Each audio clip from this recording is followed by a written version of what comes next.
Hello friends, welcome back to my channel. అందరూ ఎలా ఉన్నారండి? మేమైతే బాగున్నాము. ఆషాఢ మాసం వచ్చేసింది. ఆషాఢ మాసంలో మన హిందువులకు ఎంతో పవిత్రమైన పండుగ స్టార్ట్ కాబోతుంది. అదే తొలి ఏకాదశి. అది కూడా రేపు రాబోతుంది. రేపు అంటే శనివారం. శనివారం రావడం ఎంతో విశేషమైనది. ఆ రోజు మహావిష్ణువునికి మనం పూజిస్తాము. ఆయన అవతారాలలో ఒకటైన వెంకటేశ్వర స్వామికి పూజించడం కూడా ఎంతో మంచి జరుగుతుంది. జూలై 25న ఈ తొలి ఏకాదశి రాబోతుంది.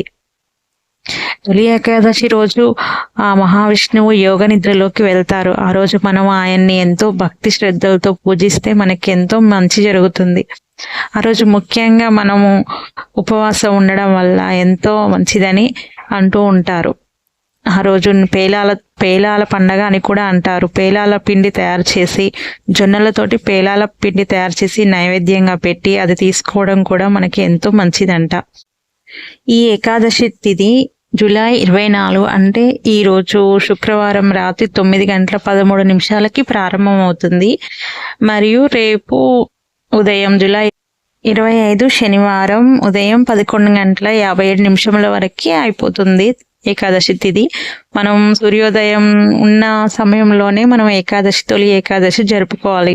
అందుకోసమని శనివారం రోజు మాత్రమే మనం ఏకాదశి జరుపుకోవాలి. ఆ రోజే ఉపవాసం కూడా ఉండాలి. ఈ రోజు తులసి మాతకు పూజించాలి. కాకపోతే మనం ఆ రోజు అమ్మవారికి నీళ్లు అసలు పోయకూడదు. ఏకాదశి రోజు అమ్మవారు విష్ణుమూర్తికి ఆమె ఉపవాసం ఉంటుంది. అందువల్ల మనం ఆ రోజు ఆమెకి నీళ్లు పోయడం కానీ, ప్రసాదం పెట్టడం, నైవేద్యం లాంటివి పెట్టడం అస్సలు చేయకూడదు.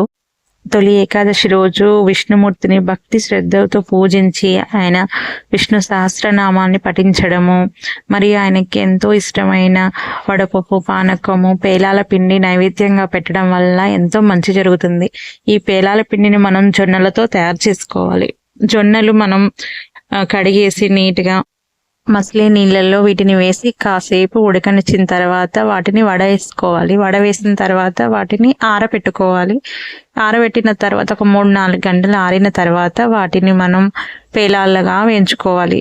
వేయించిన పేలాలను తీసి మిక్సీలో వేసి మెత్తగా పొడిలా చేసుకోవాలి. అందులో మనకు కావాల్సింది బెల్లము, యాలకులు ఇవి కూడా వేసి మిక్సీ పట్టాలి. అంతే అండి.